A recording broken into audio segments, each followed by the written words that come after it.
नमस्कार, दिन भर की बड़ी खबरों में आपका स्वागत है। मैं हूं परवीन शेख। आज इस बुलेटिन में बात होगी कांग्रेस वर्किंग कमेटी की बैठक से दबाव में आए पीएम मोदी के। मध्य प्रदेश में जन आक्रोश रैली से डरी बीजेपी की बात करेंगे। न्यूज एंकर्स को लेकर कांग्रेस की नसीहत की। संजय मिश्रा पर मेहरबान मोदी सरकार की, वसुंधरा की नाराजगी से परेशान बीजेपी की। साथ ही देखेंगे कि जाने माने कार्टूनिस्ट इरफान की किस खबर पर पड़ी तिरछी नजर। और बुलेटिन के आखिर में बात करेंगे नए संसद भवन को लेकर आई बड़ी खबर की। इसके साथ ही और भी कई बड़ी खबरों से आपको करवाएंगे रूबरू। लेकिन तमाम बड़ी खबरों से पहले एक नजर सुर्खियों पर। वन नेशन वन इलेक्शन पर बनी कमेटी की 23 सितंबर को होगी पहली बैठक। पूर्व राष्ट्रपति रामनाथ कोविंद की अध्यक्षता में होगी चर्चा।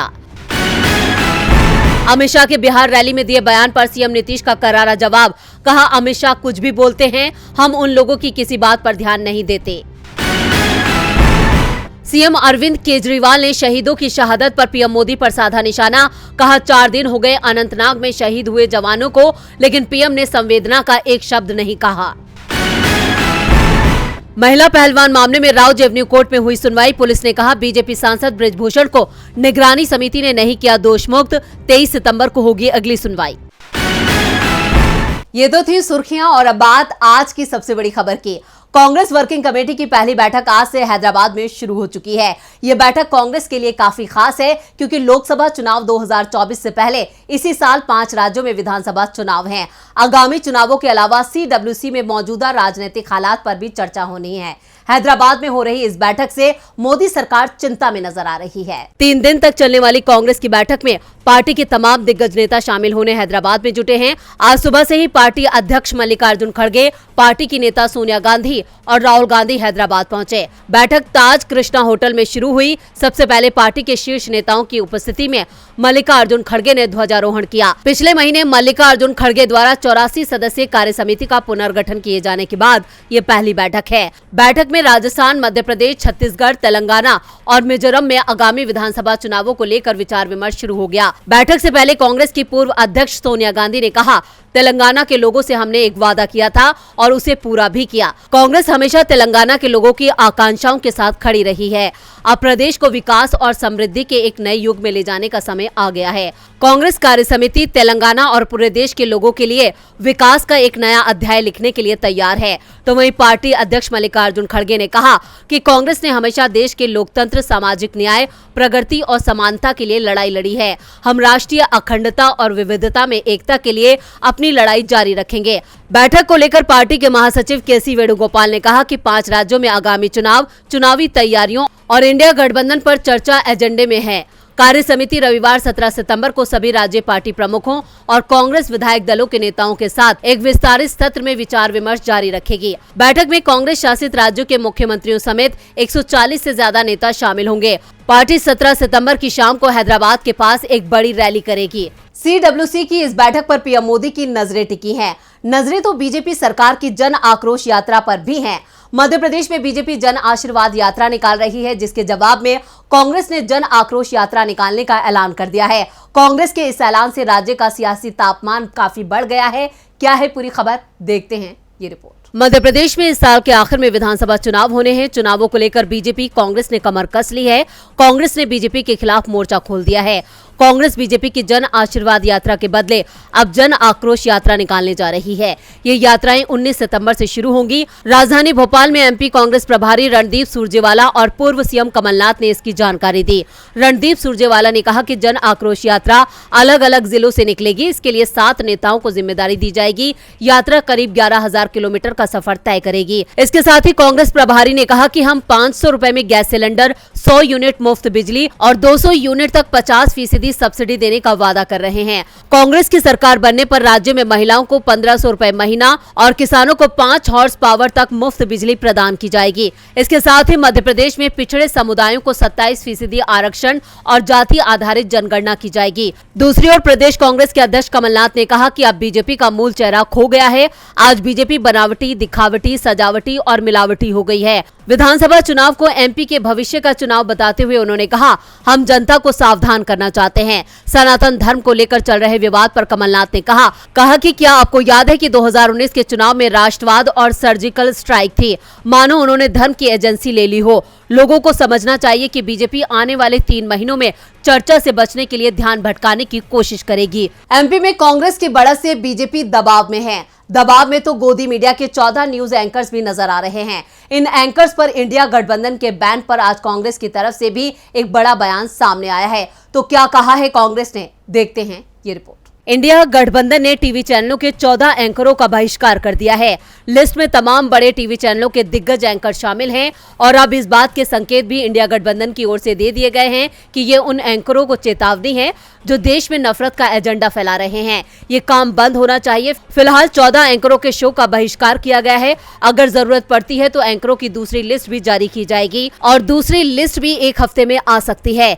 इस बीच कांग्रेस प्रवक्ता पवन खेड़ा ने एंकरों के बहिष्कार को लेकर साफ कर दिया है कि हमने किसी को ब्लैकलिस्ट नहीं किया है। ये नफरत फैलाने के खिलाफ असहयोग आंदोलन है। जिस दिन एंकरों को अपनी गलती का एहसास हो जाएगा, हम फिर से उनके शो पर जाना शुरू कर देंगे। खेड़ा ने कहा कि टीवी के एंकर हमारे दुश्मन नहीं है, कुछ भी स्थायी नहीं है। अगर कल उन्हें एहसास हुआ कि वो नफरत फैला रहे थे, वो भारत के लिए अच्छी नहीं है, तो हम फिर से उनके शो में जाना शुरू कर देंगे। पवन खेड़ा ने आगे कहा कि इंडिया गठबंधन के तमाम दलों ने ये माना है कि हमें अपना रास्ता बदलना होगा। हम नफरत फैलाने के अपराध में शामिल नहीं होंगे। हम इस रास्ते पर चलकर पाप का भागीदार नहीं बनेंगे। इससे पहले कांग्रेस की ओर से साफ कर दिया गया था कि एंकरों के सवालों से कांग्रेस कभी परेशान नहीं थी। अगर पत्रकार विपक्ष से सवाल करता है तो हम उसका स्वागत करते हैं। हमसे जो भी सवाल पूछा जाएगा हम उसका जवाब देंगे। लेकिन कुछ एंकर सरकार का एजेंडा चला रहे थे। जनता की मांग थी कि नफरत का जो एजेंडा पेश किया जा रहा है उसे बंद होना चाहिए और जनता के दबाव में ही विपक्ष को सख्त फैसला लेना पड़ा है। कांग्रेस की इस नसीहत से क्या सुधर जाएंगे ये एंकर, सवाल मुश्किल है। सवालों में तो संजय मिश्रा भी हैं।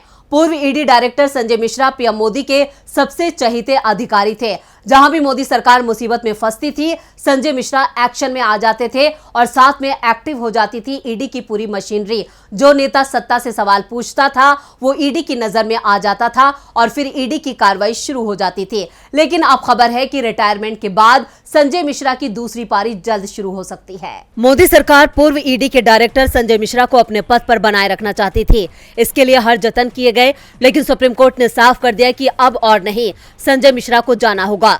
उन्हें 15 सितंबर के बाद हम ईडी ऑफिस में नहीं देख सकते और 15 सितंबर को संजय मिश्रा रिटायर हो गए। अब वो पूर्व ईडी चीफ हैं, लेकिन विपक्ष के मन में अभी भी कई शंकाएं हैं। सरकार संजय मिश्रा के सहारे कोई बड़ा प्लान तैयार कर रही है। रिटायरमेंट के बाद संजय मिश्रा की दूसरी पारी जल्द शुरू होने वाली है। संभव है कि मिश्रा को सरकार जिस पद पर बैठाए वहां से वो सीधे सीधे ईडी पर अपनी नजर रख सकते हैं। केंद्रीय गृह मंत्री अमित शाह के उस बयान को अब विपक्षी नेताओं ने गंभीरता से मंथन शुरू कर दिया है, जिसमें अमित शाह ने कहा था कि सुप्रीम कोर्ट के फैसले पर खुशी मना रहे लोग भ्रम में हैं। अब विपक्षी नेताओं को शाह के भ्रम की थ्योरी समझ में आने लगी है। 2024 के चुनाव से पहले बीजेपी संजय मिश्रा के सहारे विपक्ष के खिलाफ कोई बड़ा खेल करने की कोशिश कर सकती है और इसके लिए अभी तक ईडी प्रमुख की नियुक्ति नहीं की गई है। राहुल नवीन को ईडी का कार्यकारी डायरेक्टर बनाया गया है। संजय मिश्रा की मोदी सरकार में नई भूमिका क्या होगी ये कुछ दिनों में साफ हो जाएगा। इधर राजस्थान में पूर्व सीएम और वरिष्ठ नेता वसुंधरा राजे सिंधिया की बीजेपी में क्या भूमिका होगी, इस पर संशय बना हुआ है। वसुंधरा लगातार बीजेपी के कार्यक्रमों से दूरी बनाती दिख रही हैं। क्या है पूरी खबर, देखते हैं ये रिपोर्ट। राजस्थान में बीजेपी परिवर्तन यात्राएं निकाल रही है, लेकिन इस यात्रा से बीजेपी की सबसे बड़ी स्टार प्रचारक वसुंधरा राजे सिंधिया ने दूरी बना ली है। वसुंधरा राजे सिंधिया 4 सितंबर को हनुमानगढ़ के गोगा मेड़ी में नितिन गडकरी के साथ थी, जहां उन्होंने परिवर्तन यात्रा को हरी झंडी दिखाई थी। लेकिन उसके बाद वो 16 सितंबर तक परिवर्तन यात्रा में शामिल नहीं हुई है और आगे भी उनके इन यात्राओं में शामिल होने के संकेत नहीं है। वैसे पहले तो यहाँ तक दावा किया जा रहा था कि वसुंधरा परिवर्तन यात्रा को हरी झंडी दिखाने के लिए भी नहीं जाएंगे, लेकिन वसुंधरा अपनी नाराजगी के बावजूद भी पार्टी के कार्यक्रम में पहुंची थी। लेकिन 4 सितंबर से उन्होंने फिर दूरी बना ली है। दावा किया जा रहा है कि वसुंधरा को परिवर्तन यात्रा में शामिल होने का न्योता ही नहीं दिया गया है, जिससे साफ संकेत मिल रहा है कि बीजेपी ने वसुंधरा राजे को किनारे लगाने की रणनीति बना ली है। परिवर्तन यात्रा में बीजेपी प्रदेश अध्यक्ष सीपी जोशी, नेता प्रतिपक्ष राजे राठौड़, उपनेता प्रतिपक्ष सतीश पूनिया, केंद्रीय मंत्री गजेंद्र सिंह शेखावत, अर्जुन मेघवाल तो लगातार दिखाई दे रही है, लेकिन राजू गायब है। इस बीच पूर्व विधानसभा अध्यक्ष कैलाश मेघवाल के निष्कासन ने भी वसुंधरा को बड़ा झटका दिया है, क्योंकि मेघवाल वसुंधरा के समर्थक थे और उन्हें वसुंधरा के समर्थन में बयान देने की कीमत पार्टी से बाहर होकर चुकानी पड़ी है। राजस्थान विधानसभा चुनावों से पहले जहां कांग्रेस पूरी तरह से एकजुट दिखाई दे रही है, तो वहीं बीजेपी में गुटबाजी अब सड़क पर आ गई है। वसुंधरा की नाराजगी या उन्हें किनारे लगाने की बीजेपी की रणनीति उस पर ही भारी पड़ेगी, ये भी दिखाई देने लगा है। हाल ही में आए एक एजेंसी के सर्वे में साफ हो गया है कि राज्य में एक बार फिर कांग्रेस की सरकार बन रही है। वसुंधरा की बढ़ती नाराजगी से बीजेपी की मुश्किलों में इजाफा हो गया है। मुश्किल तो कांग्रेस के एक वीडियो ने भी पीएम मोदी की बढ़ा दी है। 2024 के आम चुनावों को लेकर कांग्रेस ने अपनी सियासी बिसात बिछा दी है। बीजेपी को मात देने के लिए कांग्रेस ने सोशल मीडिया से लेकर रैलियों और जनसभाओं में बीजेपी को घेरना शुरू कर दिया है। वहीं बीजेपी भी कांग्रेस पर हमलावर है। इस बीच कांग्रेस ने एक कार्टून वीडियो साझा किया है, जिसमें राहुल गांधी और पीएम मोदी के बीच की जंग को दिखाया गया है। देखते हैं ये रिपोर्ट। कांग्रेस ने एक्स यानी ट्विटर हैंडल से 16 सितंबर को एक वीडियो साझा किया है। ये एक कार्टून एनिमेशन वीडियो है, जिसमें एक तरफ राहुल गांधी और दूसरी तरफ पीएम मोदी हैं। ये वीडियो फिल्म दीवार के एक सीन से प्रेरित है, जिसमें अमिताभ बच्चन और शशि कपूर आपस में बात करते हैं। फिल्म दीवार में अमिताभ बच्चन और शशि कपूर दोनों भाई बने थे। इस फिल्म में पुलिस वाले की भूमिका में शशि कपूर थे, जो कानून के रक्षक बने हुए थे, तो गैर कानूनी काम करने वाले किरदार की भूमिका में अमिताभ बच्चन थे। दोनों के बीच एक कागज पर साइन को लेकर के बातचीत होती है। फिल्म का ये डायलॉग आज भी लोगों में खास लोकप्रिय है, जिसमें अमिताभ बच्चन कहते हैं, मेरे पास गाड़ी है, बंगला है और तुम्हारे पास क्या है? तो शशि कपूर कहते हैं, मेरे पास माँ है। इस डायलॉग को लेकर के कांग्रेस ये कार्टून फिल्म बनाई है, जिसमें राहुल गांधी शशि कपूर की भूमिका में है, तो वहीं अमिताभ बच्चन की भूमिका में प्रधानमंत्री नरेंद्र मोदी हैं। राहुल, मैं 2 बार पीएम बन चुका हूँ। जानते हो पीएम बनने के लिए कितने पापड़ बेलने पड़ते हैं, कितना झूठ बोलना पड़ता है। बोलोगे तुम इतना झूठ? मेरे उसूल, मेरे आदर्श इसकी इजाजत नहीं देते। तुम्हारे उसूल, तुम्हारे आदर्श, क्या दिया इन उसूलों ने? तुम अपने सारे उसूलों को मिलाकर भी मुझे रोक नहीं सकते। ये आप नहीं, आपका डर बोल रहा है। आपने media, bureaucracy, judiciary, election commission पर हमला किया है। लोगों को डराकर उनकी जुबान बंद कर दी है। ये आपका डर ही है कि जब जब अडानी की बात होती है, आप देश का ध्यान उधर से भटकाकर एक नया मुद्दा छेड़ देते हैं। लेकिन लोगों ने भी मन बना लिया है, आपके अहंकार का अंत होगा।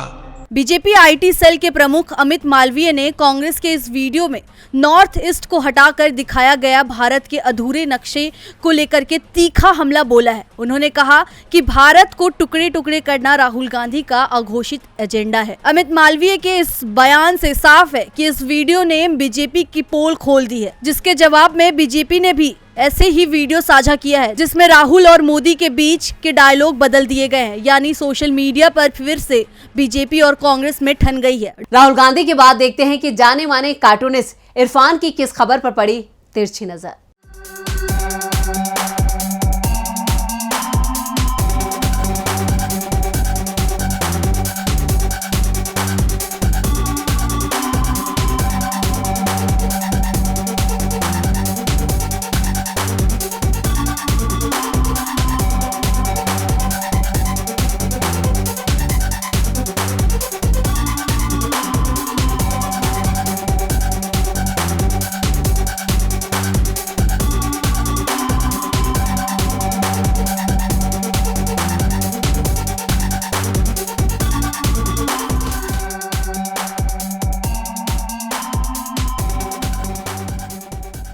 भारतीय क्रिकेट टीम के पूर्व कप्तान सौरव गांगुली के बारे में कम ही लोग शायद ये जानते होंगे कि कोलकाता के शाही परिवार से वो ताल्लुक़ रखते हैं। क्रिकेटर तो हैं ही, मगर अब ये बात भी पता चली है कि वो एक उद्योगपति हैं। हालांकि दाना डालने वाली पार्टियों ने उनको घोड़ा बनाने की बहुत कोशिश की, मगर वो माने ही नहीं। आखिर दादा को बंगाल टाइगर यूं ही थोड़ी कहा जाता है।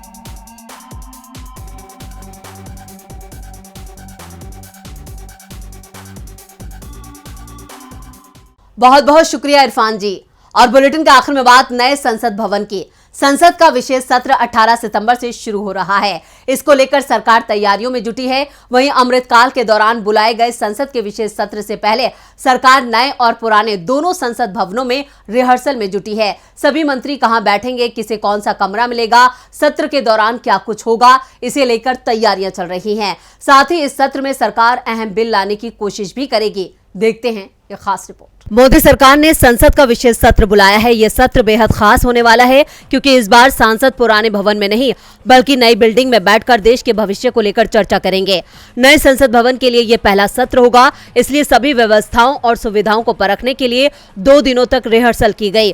विशेष सत्र के दौरान नए संसद भवन में किसी भी सांसद को किसी प्रकार की असुविधा न हो, इसके लिए विशेष रूप से सभी मंत्रियों और सांसदों के बैठने की व्यवस्था, सीट, माइक और डिस्प्ले सहित सभी तकनीकी व्यवस्था का परीक्षण किया गया। संसद भवन में सीटों पर सांसदों की जगह कर्मचारियों ने बैठकर हर सुविधा की बारीकी से जांच की। वहीं केंद्र के मंत्रियों को कमरे आवंटित किए गए हैं। राजनाथ सिंह, अमित शाह और नितिन गडकरी को ग्राउंड फ्लोर में रूम दिया गया है। बताया जा रहा है कि 18 से 22 सितंबर तक 5 दिनों तक चलने वाले संसद के इस विशेष सत्र के आखिरी 3 दिन ही सरकार किसी तरह के बिल को सदन में पेश करेगी। बीजेपी पहले ही अपने सांसदों को 3 लाइन का व्हिप जारी कर चुकी है। विशेष संसद सत्र के लिए बीजेपी ने पहले ही लोकसभा और राज्यसभा में अपने सभी सांसदों को 5 दिवसीय विशेष संसद सत्र के लिए 3 लाइन का व्हिप जारी किया है। वहीं सरकार की ओर से मंत्रियों को मौजूद रहने के निर्देश ने एक बार फिर उन अटकलों को जन्म दे दिया है जिनमें कहा जा रहा है कि सरकार कोई बड़ा और महत्वपूर्ण विधेयक या प्रस्ताव लाना चाहती है। अब सरकार की मंशा क्या है, ये तो आने वाला वक्त ही बताएगा। तो आज इस बुलेटिन में इतना ही। देखते रहिए DB लाइव। नमस्कार।